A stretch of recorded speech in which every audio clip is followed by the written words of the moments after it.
오늘 세례 받으시는 분들도 많이 있고요. 또 금년 마지막 달 이제 첫 주일을 맞이했지 않습니까? 이런 시점에서 어떻게 하는 것이 신앙생활을 제대로 바로 하는 것인가 하는 문제를 우리 함께 좀 생각해 보았으면 좋겠습니다. 하나님께서 우리를 세상에서 불러내시고 세상 사람과 구별해서 자기 자녀 삼으신 목적이 있습니다. 저나 여러분이나 모두 하나님의 특별한 사랑을 입고 부름받은 사람들입니다.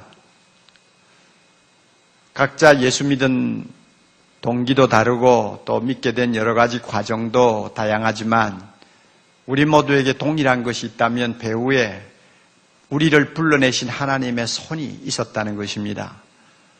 왜 그분이 우리를 세상 사람과 구별해서 예수 믿게 하셨을까? 우선 궁극적인 목적이 있습니다. 그것은 구원을 얻도록 하는 것입니다. 구원하면 하나님이 계시는 그 나라에 가서 하나님과 함께 하나님이 누리는 그 생명을 우리가 함께 누리면서 하나님이 또 가지고 계시는 그 지복을 우리가 받아서 영원토록 사는 것이 구원이라는 것입니다.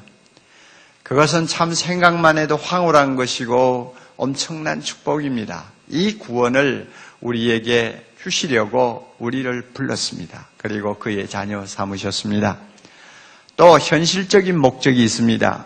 그것이 뭐냐 하면은 이 세상에 우리가 살 동안 창조자 되시고 구원자 되신 하나님을 기쁘시게 하는 삶을 살도록 하는 것입니다. 이렇게 사나 저렇게 사나 우리가 한 세상을 살다 갑니다마는 하나님은 이 짧은 한 생을 살 동안 가장 고상한 목적을 가지고 살도록 우리를 불러서 또 그러한 삶을 우리에게 명령하셨습니다. 그게 뭡니까? 하나님을 기쁘시게 하는 삶입니다. 하나님의 뜻대로 순종하는 삶입니다.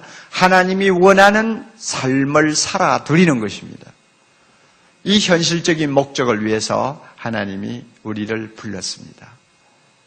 다시 반복합니다. 궁극적인 목적으로는 우리에게 구원을 주시려고, 현실적인 목적으로는 우리가 하나님을 기쁘시게 하는 복된 사람 되게 하시려고 우리를 부르셨어요. 그런데 우리 모두가 다 경험하는 바와 같이 구원을 얻는 신앙생활, 하나님을 기쁘게 하는 신앙생활, 말처럼 쉽지를 않습니다. 가만히 그저 믿기만 하면 된다고 하니까 그저 믿기만 하면 가만히 앉아 있어도 자연적으로 돌아가는 그런 무엇이 아닙니다. 굉장히 어렵습니다. 우선 한번 생각해 보세요. 우리가 하나님과 더불어 저 나라에서 영원히 사는 구원을 기다리고 있잖아요. 그런데 여기에 앉아있는 우리 모두는 대부분이 그런 사건이 일어난다고 해도 적어도 40년, 50년 후에나 일어날 거다 하고 생각합니다. 왜? 그때쯤 되면 우리 모두가 세상을 떠나야 될 나이가 될 테니까요. 당장 뭐 세상이 뒤집어져서 우리가 함께 하나님 앞으로 부름받는다면 모르지만 그저 우리가 자연 법칙에 의해서 세상을 얼마 동안 살 것이다 하는 계산을 하다가 보면 앞으로 하나님이 주시려고 하는 구원은 한 50년 후에나 바라볼 만한 것이란 말이에요. 그렇다면 여러분, 세상을 50년 산다, 인생은 짧다고 하니까 50년도 별거 아니다 하고 우리가 생각할지 모르지만 실제로 살아보면 50년 그거 굉장한 세월입니다. 긴 세월입니다. 30년도 긴 세월입니다. 왜 우리가 길다고 하느냐? 그 20, 30년 아니면 40, 50년 그 인생길을 걸어갈 동안 우리가 겪어야 될 산전수전 어려운 시련이 한두 가지가 아니니까 그 모든 고비고비를 넘어서 우리가 하나님의 나라의 문에까지 간다는 것은 그것은 쉬운 거 아니에요. 우리가 앞으로 어떤 환난을 겪을지 잘 몰라요. 어떤 슬픔과 고통을 맛볼지 몰라요. 또 얼마나 화려한 인생을 살지도 몰라요. 하여튼 우리 앞은 예측을 할 수 없는 길이거든요.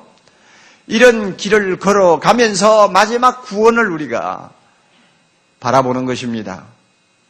그러므로 구원을 얻기 위한 신앙생활은 쉽지 않는 거예요. 뿐만 아니라 하나님을 기쁘시게 하는 매일매일의 삶도 결코 쉽지를 않아요. 하나님을 기쁘시게 하려는 삶을 살려고 하면 할수록 우리를 유혹하는 것들이 주변에 너무너무 많습니다. 요즘은 세상이 점점 더 우리를 유혹하는 쪽으로 발전하고 있습니다. 여러분, 예를 들어 봅시다. 하나님은 거룩한 삶을 원합니다. 그러나 인터넷을 들어가서 뒤집다가 보면, 뒤집고 돌아다니다가 보면 별의별 것을 다 만납니다. 거기에 그저 자기도 모르게 혹 빠져들기 시작하면은 하나님을 기쁘시게 하는 삶은 저만큼 가버립니다. 그리고 나의 어떤 욕구 불만을 채우고 나의 어떤 호기심을 충족시키기 위해서 자꾸 몰입하게 됩니다. 그러다 보면 하나님을 기쁘시게 하는 삶이라는 것은 종교적 구호에 지나지 않는다 그 말이에요. 얼마나 유혹이 많은지요. 여러분, 우리 주변을 보세요. 점점 바빠지지 않습니까? 점점 경쟁이 살벌해지지 않습니까? 이런 세상에서 그저 남에게 뒤떨어지지 않으려고 애를 쓰다가 보면은 하나님 기쁘시게 하는 그런 일은 저만큼 가버려. 그리고 모든 것이 나의 생각 속에서 맴돌고 그 다음에 나의 어떤 목적을 향해서 뛰다가 보면은 10년이 가고 20년이 간단 말이에요. 이런 참 유혹이 많은 세상에서 하나님을 기쁘시게 한다는 삶, 말처럼 쉽게 되는 거 아니라고 말이에요. 자, 그러다 보니 천국까지 가는 길도 험하고 하루하루 하나님을 기쁘게 하는 삶도 만만치를 않는 일이고, 그러다 보니 우리의 신앙생활이 왔다 갔다 하기가 쉬워요. 다시 말하면 변덕이 많은 신앙생활을 하기가 쉽습니다. 유혹이 없을 때는 좀 잘해보다가 교회도 열심히 나오고 성경도 좀 읽어보려고 애를 쓰고 그리고 안 믿는 사람 만나면은 좀 전도도 해보고 나름대로 하나님 기뻐하시는 일을 좀 해보려고 하다가 어떤 유혹이 와가지고 나도 모르게 막 꽝 하고 쓰러져 버리면 그저 성경도 저만큼 가버려라, 기도도 안 해, 나중에는 술도 한 잔 마셔보고 하고 싶은 대로 다 한단 말이에요. 신앙생활이 일관성이 없어져 버립니다. 그리고 우리가 참 한 생을 살다가 보면 어려운 일 많지 않아요? 오늘 2부 3부 간증하시는 분들 들으니까 참 어려서 학습을 받았는데 학습받은 지 40년 만에 세례 받는다고 하는 형제도 있더라고요. 그럼 그동안 예수 믿는 거하고는 남이 돼버린 사람이에요. 그렇게 살다가 암이 들고 그 다음에 사업 망하고 이제는 모든 것에서 자신감을 잃어버리니까 주여 하고 돌아온단 말이에요. 그건 뭘 의미하느냐. 참 세상에서 신앙생활하기 어렵다고 말해요. 그러니까 우리 신앙생활이 일관성을 잃어버리기 쉬워요. 좀 좋으면 잘해보다가 좀 안 되면 그만두고 마음이 뜨거워지면 좀 해보다가 마음이 식어버리면 손에서 놔버리고 설교 듣고 좀 감동이 되면 며칠 좀 잘해보다가 나중에는 감동이 식어지면 또 옛날로 돌아가고 그래가지고 일관성이 없이 변덕이 심한 신앙생활을 하기가 쉬워요. 이거 하나님이 참 싫어하는 자세입니다. 여러분 가운데 이런 신앙생활이 익어 있는 분이 있습니까? 기분 따라 신앙생활하고 여건 따라서 신앙생활 하시는 분들요, 오늘 조용히 자신을 좀 돌아보시기를 바랍니다. 신앙생활은 일관성이 있어야 됩니다. 처음부터 끝까지 같은 마음가짐과 태도를 가지고 계속 나가야 합니다. 시종일관해야 돼요. 이 신앙 태도를 하나님이 기뻐하십니다. 이것은 신앙생활을 하는 데만 적용되는 법칙이 아니에요. 세상에서도 마찬가지입니다. 여러분, 인간관계에 있어서 변덕이 심한 사람, 좋아하는 사람 있어요? 조룡모계식으로 아침에 이 말했다, 저녁에 저 말했다 해서 도무지 믿을 수 없는 사람, 여러분 신뢰할 수 있습니까? 신뢰할 수 없어요. 인간관계가 다 파괴되고 맙니다. 그렇게 변덕이 심하면, 믿을 수가 없으면 아무도 자기 곁에 오지 않습니다. 그렇잖아요. 여러분, 사업을 해도 마찬가지 아니에요. 자기 사업이 참 사람들에게 인정을 받으려면 뭔가 원칙이 있고 분명히 가는 목적이 있고 사람들이 보아도 고개를 끄덕끄덕하고 믿어줄만 할 때 그 사업이 잘 되는 것이지, 기분대로 사업하는 사람 성공하는 거 봤어요? 우리가 어떤 브랜드에 대해서 자기도 모르게 쉽게 선택하는 버릇이 있습니다. 무슨 전자제품을 하나 사도 어떤 브랜드 하면은 그저 별로 다른 생각 많이 하지 않고 가서 쉽게 삽니다. 그 브랜드 사가지고 한 몇 년 써보다가 또 새로 사야 되면 자기도 모르게 발길이 그리로 가요. 왜 그렇습니까? 그 브랜드에 대한 신뢰감이 있거든요. 신뢰감이 있다는 말은 그 브랜드는 항상 질이 좋다. 고객을 만족시키는 상당한 수준의 제품을 만들어낸다 하는 무언가 신뢰감이 있으니까 자기도 모르게 그 브랜드를 선택하는 거예요. 이와 같은 일관성이 없이는 그 브랜드가 살아남을 수가 없죠.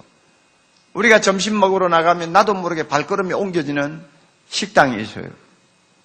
그 수많은 식당들이 질비하게 나열되어 있는 길거리를 걸어가면서 하필이면 그 식당으로 왜 자꾸 갑니까? 그 식당 가면 내 입에 맞는 음식이 있다. 잘해준다. 그 식당은 그래도 내 입맛에 맞는 음식이 나온다 하는 나름대로의 신뢰감이 있기 때문에요. 그 말은 그 식당이 일관성 있게 고객을 대접한다는 말입니다. 그렇잖아요.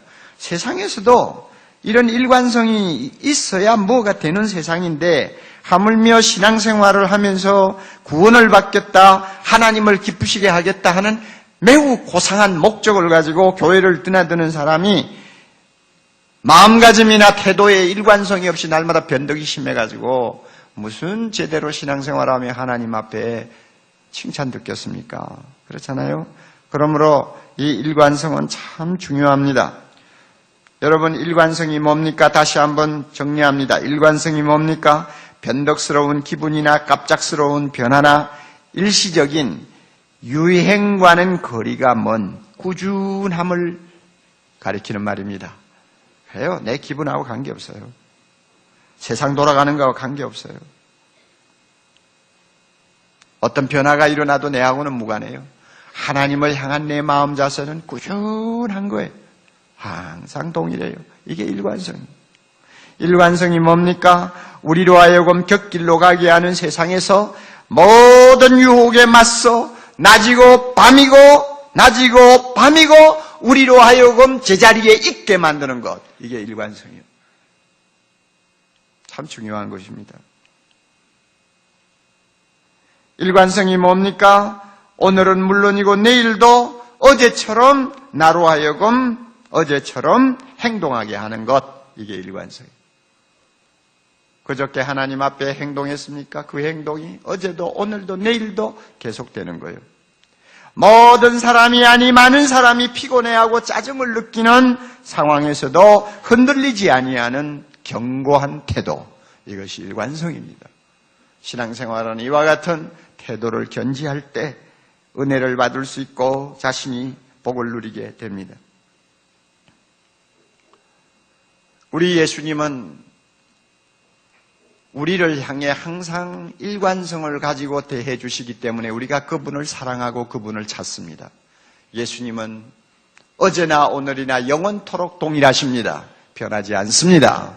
그러므로 내가 필요할 때도 항상 그분은 그 자리에 계시고 내가 필요하지 않다고 생각하는 순간에도 그분은 변함없이 그 자리에 계십니다.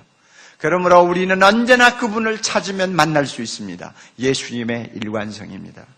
자신이 그러기 때문에 예수님도 우리를 향해서 그와 같은 일관성을 가지고 자기를 찾기를 원하시고 또 자기를 경배하기를 원하십니다.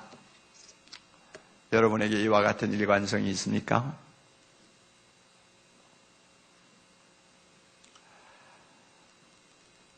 우리가 시종일관 하나님 앞에 성실하려면 몇 가지 꼭 실천을 해야 될 것이 있습니다. 오늘 본문이 그것을 가르쳐 주는데요. 첫째는 부지런해야 된다고 말합니다. 부지런해야 돼요. 여러분 11절 한번 보세요. 우리가 간절히 원하는 것은 너희 각 사람이 동일한 무엇입니까? 부지런함을 나타내어 끝까지 소망의 풍성함에 도달하기를 바란다. 그리고 또 12절 가서도 게으르지 아니하고 하고 하는 말씀 나오죠. 부지런해야만이 사람이 일관하게 신앙생활할 수 있다고 말합니다. 로마서 12장 11절에도 말씀합니다. 부지런하여 게으르지 말고 열심을 품고 주를 섬기라. 부지런하여 게으르지 말고 열심을 품고 주를 섬기라. 이 부지런함이 없이는 우리의 행동을 시종일관 동일하게 유지할 수가 없습니다. 아무리 결심을 100번 해도 게을러 빠진 사람은 그 행동 그대로 나가지 못, 그 결심대로 실천 못해요. 교회를 다니는 많은 분들, 특별히 젊은이들 보면 게으른 사람들이 가끔 많이 있어요. 여러분, 게으름은 만국의 병입니다. 예수 믿고 나면 그 게으름도 뿌리가 뽑힙니다. 그리스도 안에서 새로운 피조물이 되면 내 몸에 익어있던 습관, 게으른 습관이 다 나중에는 파괴되어 버립니다. 그럴 때 그 사람을 일컬어서 새로운 피조물이라고 그러는 거예요. 영혼은 새로워졌는데 몸은 여전히 게을러 빠져있다. 그 사람은 완전히 변화받은 사람이 아니에요. 여러분, 내가 주님을 이렇게 섬기겠다.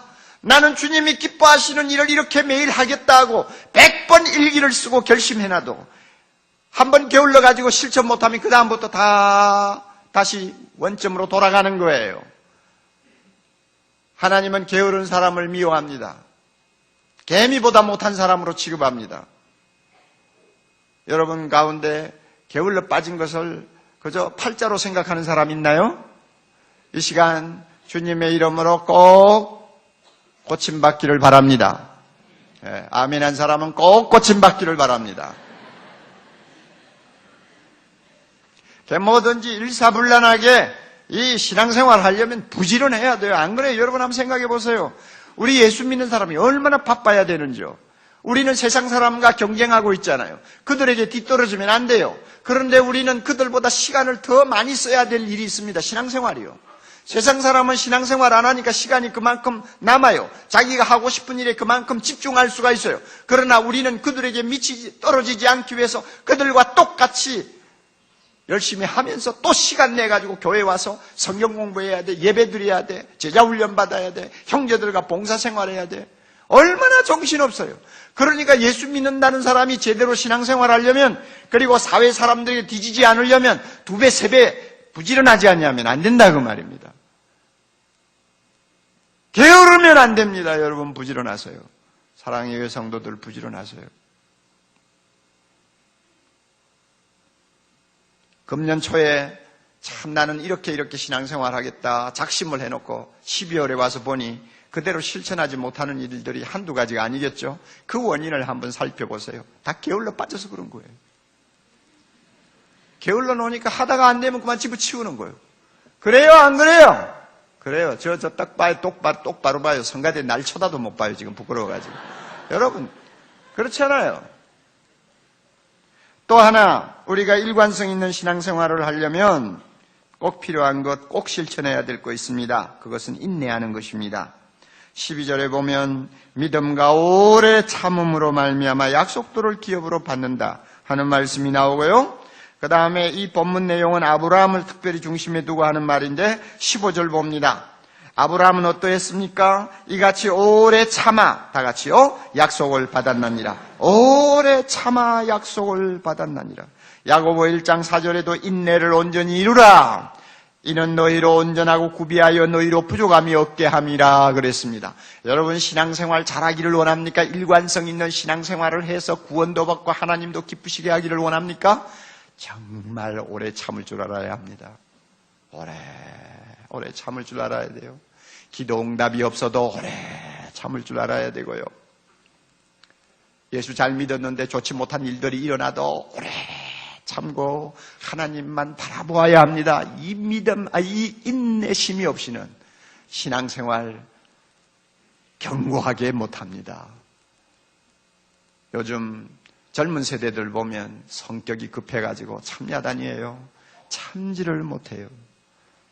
그럴 수밖에 없는 것이 옛날에 약이 없을 때는 손가락이 아파도 이틀, 3일 끙끙 앓으면서 견디는 거예요. 뭐 다른 대안이 없으니까.